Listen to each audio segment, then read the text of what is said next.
পুতনা মায়ের মতন ব্যবহার করতে এসেছে, কিন্তু হৃদয়টা মায়ের হয়নি।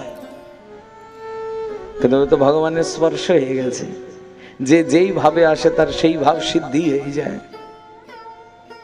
ভগবান কি করেছেন, পুতনার স্তন পান চলে তাকে মাতৃগতি দিয়ে দিচ্ছেন, তার যাবতীয় পাপ সন্তাপ সব হরণ করে নিচ্ছেন। পুতনা তো রাক্ষসী,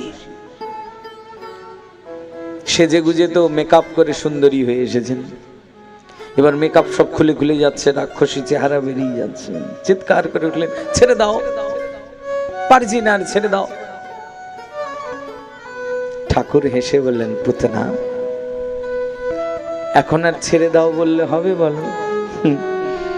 আজ পর্যন্ত কেউ আমার কাছে এসেছে, কেউ আমায় ধরেছে, আমি তাকে কোনোদিন ছেড়ে দিয়েছি?